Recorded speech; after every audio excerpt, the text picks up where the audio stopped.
Welcome to my YouTube channel Banan Academy. In this video we are going to discuss here multiplication of matrices. किसी भी matrix का multiplication हम कैसे find करेंगे, कब possible होता है और होता है तो कैसे उसे हम फाइंड करते हैं, तो इस वीडियो में हम लोग यहाँ देखेंगे। तो सपोज दैट सबसे पहले इस मल्टीप्लिकेशन में हमें एक चीज़ याद रखनी है, वो है C is equal to R. ठीक है, C is equal to R.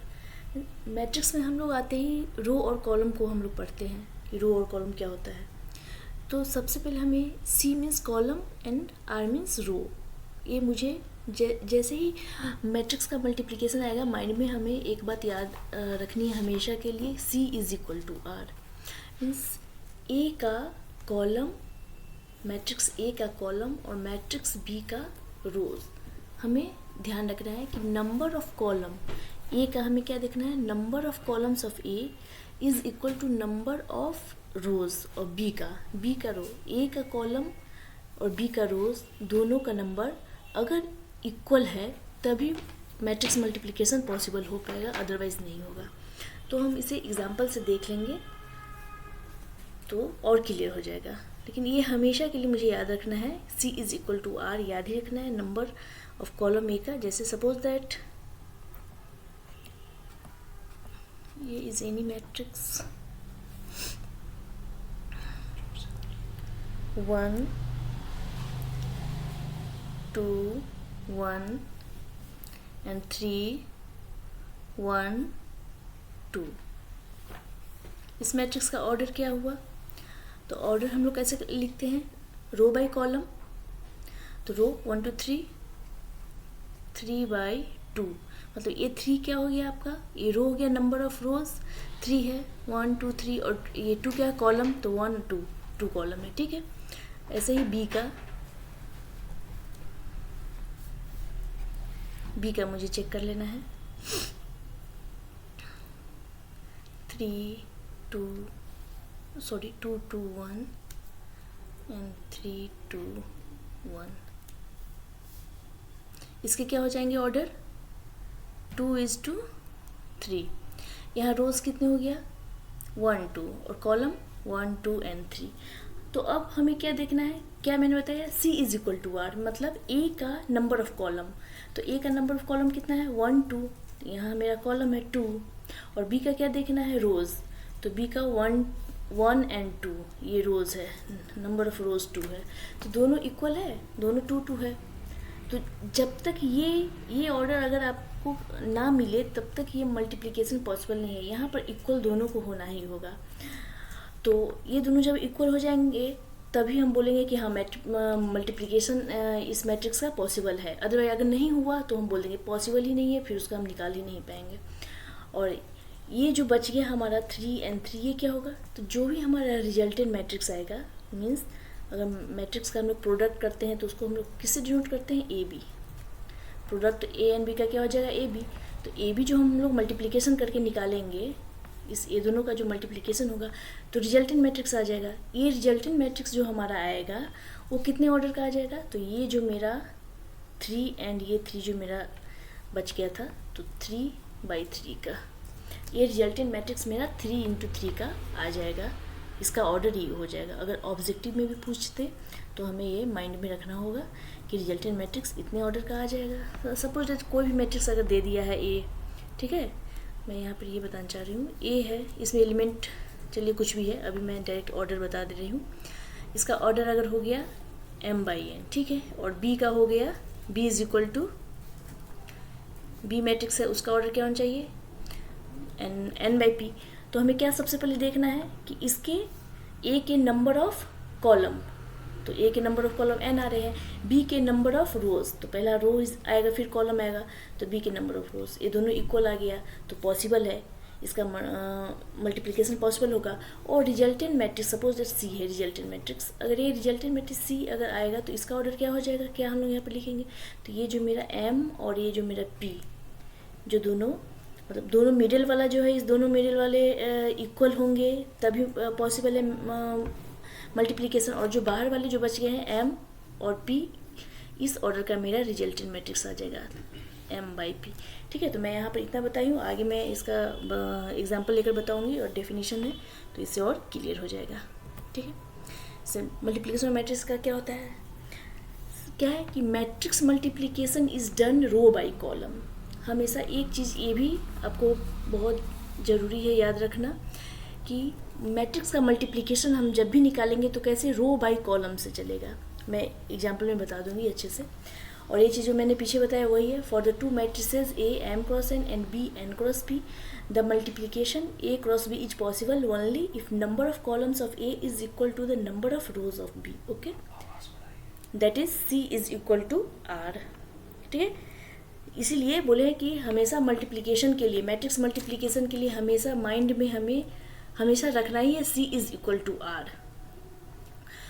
और the product of two matrices denoted by A B, दो मैट्रिक्स का प्रोडक्ट को ए बी से डिनोट करेंगे। The resultant matrix C will be of the order M cross P, वही जो बचेगा N N, दोनों मिडल वाला एन एन अगर मिल गया तो पॉसिबल है मल्टीप्लिकेशन, और जो बाहर वाला बचा एम क्रॉस एन, इस ऑर्डर का रिजल्टेंट मैट्रिक्स हो जाएगा मेरा। तो वही इसी को मैथमेटिकल में यहाँ लिख दिया है, A is equal to I M cross N, B equal to B I J N cross P, then A B is equal to C I J M cross P का रिजल्टेंट मैट्रिक्स से हमारा आ जाएगा।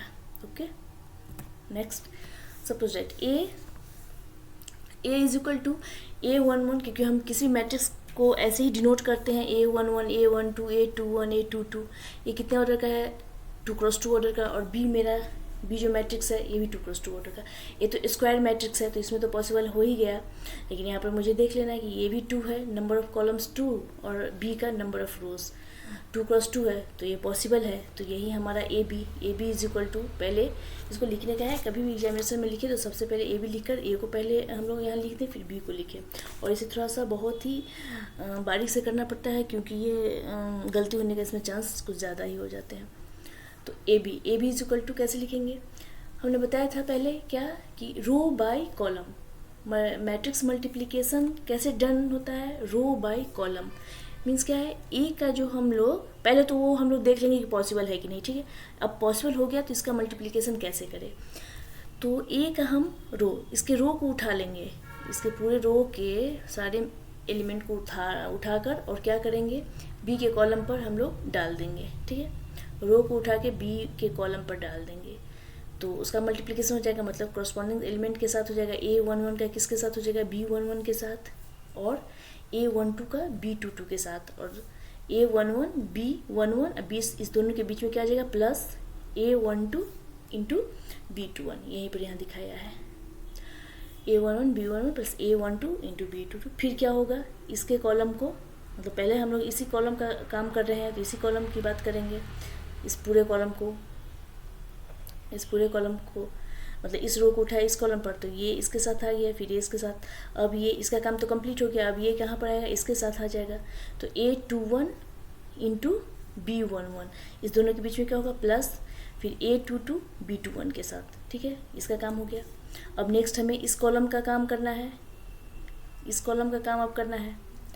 तो इस column का काम करना है तो क्या करेंगे, इसके रो को इसके कॉलम पर डाल देंगे तो क्या हो जाएगा, A one one into A one two plus A two one into B two to.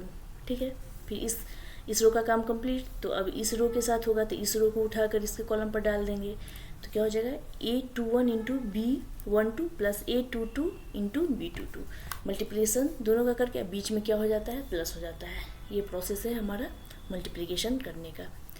तो ये भी अब नेक्स्ट क्या है, ये टू क्रॉस टू ऑर्डर का आ गया। जैसे एक और दे दिया ए यहाँ पर दे दिया इतना, बी दे दिया, ये भी स्क्वायर मैट्रिक्स है, यहाँ पर भी मल्टीप्लिकेशन पॉसिबल है क्योंकि ये दोनों अंदर वाला दोनों मिल रहा है तो ये दोनों पॉसिबल है। Then A B is equal to क्या हो जाएगा, पहले ए लिखे बी लिखे, अब नाउ ए बी क्या हो जाएगा, क्या करना है, पहले इस कॉलम को उठाना है। ठीक है, और पहले इस रो को उठाना है तो इसके रो को, ए के पूरे रो को इस कॉलम पे डाल देना है तो क्या हो जाएगा, टू इंटू थ्री या प्लस थ्री इंटू फोर, वही यहाँ पे दिखाया है, two into three plus three into four. फिर नेक्स्ट नीचे आ जाएगा, वन फोर को उठाकर डाल देंगे थ्री फोर पर तो क्या हो जाएगा, one into three plus four into four, ऐसे फिर नेक्स्ट इस कॉलम का काम तो कंप्लीट, तो नेक्स्ट इस कॉलम को उठा लेंगे और इस कॉलम को उठाकर इस रो को इस कॉलम पे डाल देना है। तो क्या हो जाएगा 2 into 2 plus 3 into 1, 2 into 2 plus 3 into 1। फिर नेक्स्ट नीचे 1 4 को डाल देंगे 2 1 पर, तो 1 इंटू 2 प्लस 4 इंटू 1। तो ये मेरा ये प्रोसेस हो गया। अब इसका कैलकुलेट करके मुझे यहाँ पर लिख देना है।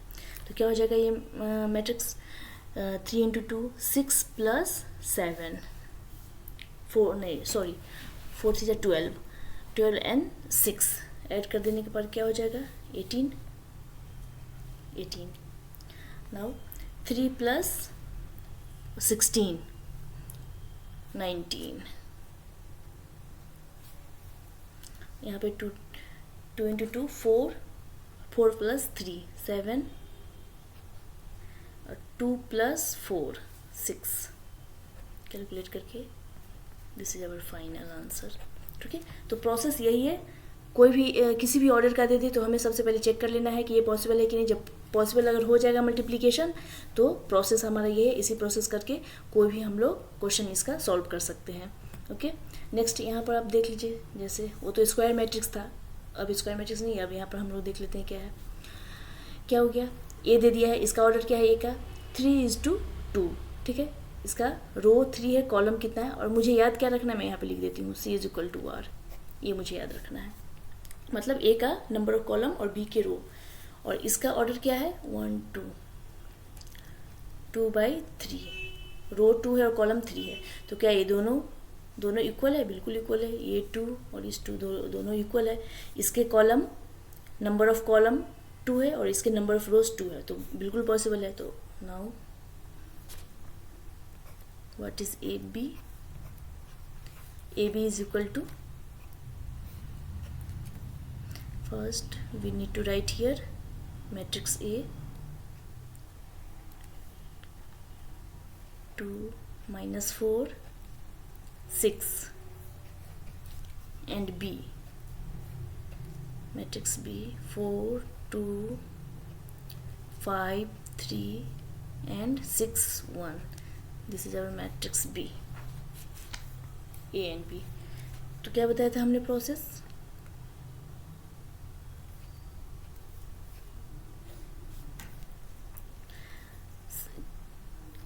इस कॉलम को उठाना है और इस रो को उठाना है। सॉरी, ये -4 है, तो इस रो को इसके कॉलम पर डाल देना है। ठीक है, तो कैसे डालूंगी 1:4 प्लस 2:2। ठीक है, फिनिश 3 - 4 के साथ 2 into 2 1 into 4 plus 2 into 2। Next क्या हो जाएगा 3 इंटू 4 प्लस -4 इंटू 2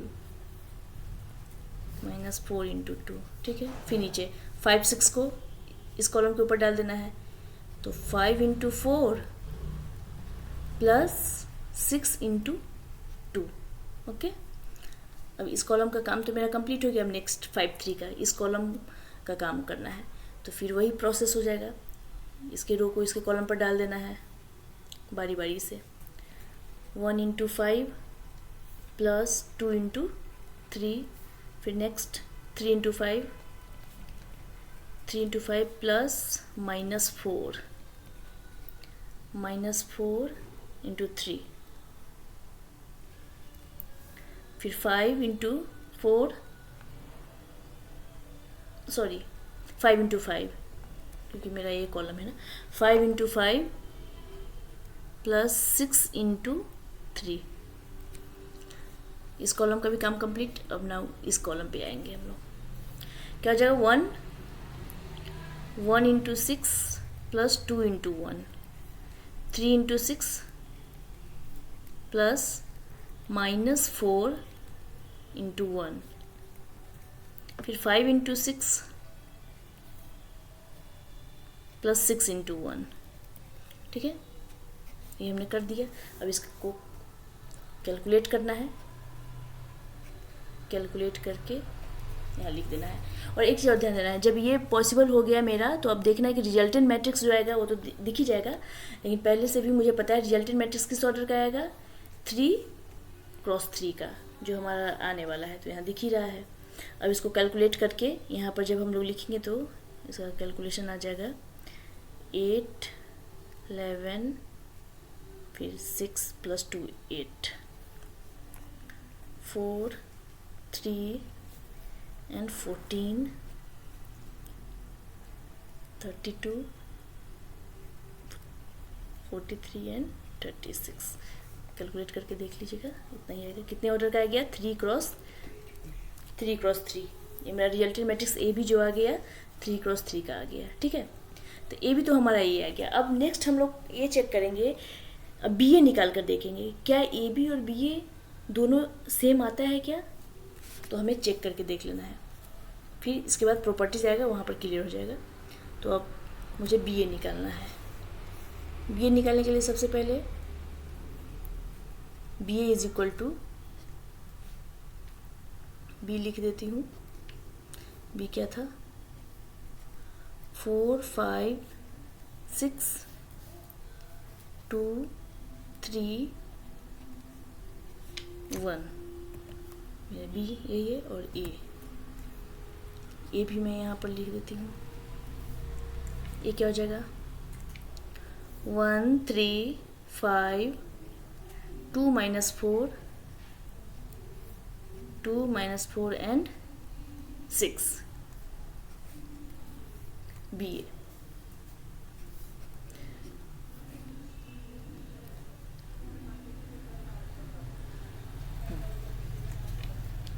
तो बी ए भी तो पॉसिबल हो ही जाएगा, क्योंकि इसका भी क्या है, रो 3, ये कितने ऑर्डर का है, ये 2, रो इसका 2 है, 2x3 है।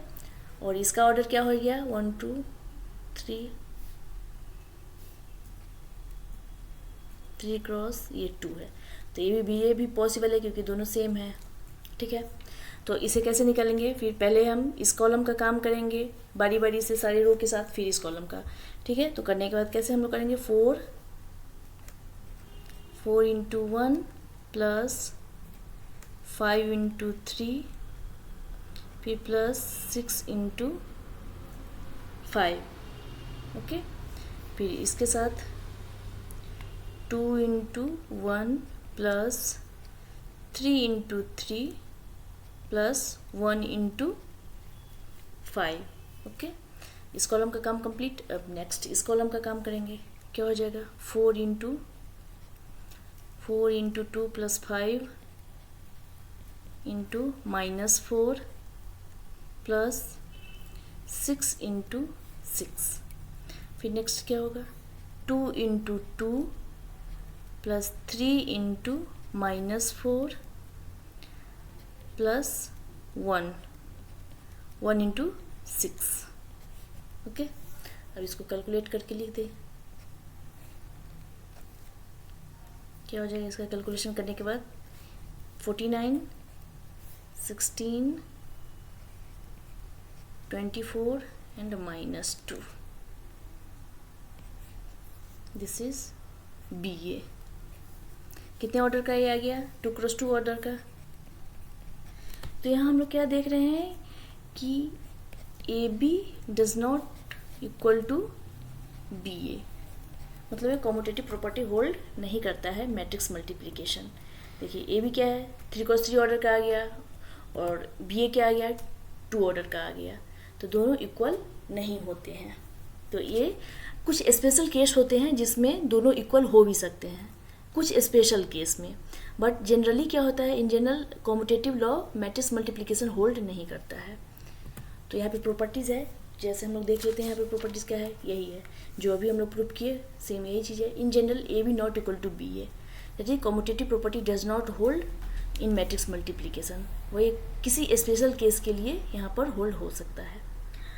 और क्या है, मैट्रिक्स मल्टीप्लिकेशन में डिस्ट्रीब्यूटिव लॉ भी होल्ड होता है।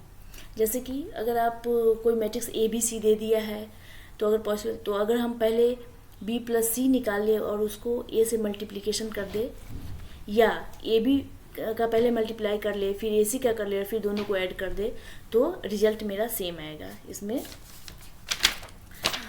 मेरा रिजल्ट दोनों का सेम ही आता है, इसलिए matrix multiplication distributive law hold करता है। ठीक है, फिर मैट्रिक्स मल्टीप्लिकेशन एसोसिएटिव लॉ भी होल्ड करेगा। अगर पॉसिबल है, अगर BC का मल्टीप्लिकेशन निकल सकता है, पॉसिबल है, तो उसको फिर A के साथ मल्टीप्लाई कर दो, या ब्रैकेट को हेर फेर करके पहले AB का कर ले, फिर C के साथ मल्टीप्लाई कर ले। अगर पॉसिबल है मल्टीप्लिकेशन निकालना, तो एसोसिएटिव लॉ भी होल्ड करता है। नेक्स्ट क्या है, if AB is equal to 0, means 0 मतलब क्या है कि नल मैट्रिक्स। यहाँ नल मैट्रिक्स को हम लोग ऐसे डिनोट करते हैं, तो यहाँ पे दिखाया है if AB equal to 0 then it does not necessary mean that कि A की वैल्यू 0 आएगी या B की, या दोनों 0 है। मतलब A भी नल मैट्रिक्स हो सकता है या B भी हो सकता है, या दोनों नल मैट्रिक्स है। ये कोई ज़रूरी नहीं है कि अगर AB का प्रोडक्ट करने के बाद वो 0 आ जाए, तो जरूरी नहीं है कि A और B में से कोई भी 0 रहा होगा, कुछ नहीं। जैसे एग्जांपल के लिए यहाँ पे दे दिया है, A क्या है, A 1 4 A दे दिया है, B भी दे दिया है, यहाँ पर स्क्वायर मैट्रिक्स है। और A भी निकालने के बाद हम लोग A भी निकाले, तो क्या हुआ, यहाँ पे नल मैट्रिक्स दे दिया, मेरा नल मैट्रिक्स दे दिया। लेकिन क्या यहाँ पर A और B दोनों में से कोई भी नल मैट्रिक्स था, नहीं था। तो यही कह रहा है कि A भी नल मैट्रिक्स आ जाएगा प्रोडक्ट करने के बाद, लेकिन ये जरूरी नहीं है कि A और B दोनों में से कोई नल मैट्रिक्स हो मेरा। और क्या है फिर, पावर ऑफ मैट्रिसेस। अगर A है कोई स्क्वायर मैट्रिक्स और उसका अगर हम प्रोडक्ट कर रहे हैं, ये कोई मैट्रिक्स है, जैसे A कोई मैट्रिक्स दे दिया, ठीक, फिर A को A के साथ अगर मल्टीप्लाई कर दिए, A को 3 टाइम्स किए, A को 5 टाइम्स किए, तो हम लोग क्या लिख देंगे, डायरेक्ट A का उसके पावर पर लिख देंगे। अगर 5 टाइम हो जाएगा तो A to the power 5, 6 time A to the power 6। यही है कि अगर n टाइम हो गया तो A to the power n power हम लोग मल्टीप्लिकेशन में लिख सकते हैं। अब यही स्पेशल केस की बात जो कर रहे थे, ये है जैसे कि A को अगर आइडेंटिटी मैट्रिक्स के साथ कर दिए, ठीक है, AI या IA, तो फिर मेरा क्या मैट्रिक्स दे देगा, वही जो ओरिजिनल मैट्रिक्स A है वही दे देगा। और इस कंडीशन में आप देख रहे हैं कि ये कम्यूटेटिव प्रॉपर्टी होल्ड कर रहा है। जनरली कम्यूटेटिव प्रॉपर्टी होल्ड नहीं करता है, बट यहाँ पे कुछ केस जैसे आइडेंटिटी मैट्रिक्स अगर हमने किया तो ये कम्यूटेटिव प्रॉपर्टी होल्ड किया, ये मेरा ओरिजिनल मैट्रिक्स A दे दिया। जैसे A कोई मैट्रिक्स है 4 2 1 3 और आइडेंटिटी मैट्रिक्स 1 0 0 1, इसके साथ अगर कर दिए या IA कर दे, तो फिर मेरा क्या दे देगा, यही ओरिजिनल मैट्रिक्स जो है, फिर ओरिजिनल मैट्रिक्स A जो है फिर मेरा यही आ जाता है। तो ठीक है, यहाँ तक हम लोग कर लिए। तो नेक्स्ट वीडियो में हम लोग इसके दूसरे प्रॉपर्टी पे बात करेंगे, दूसरे multiplication. Till then thank you very much, have a nice day.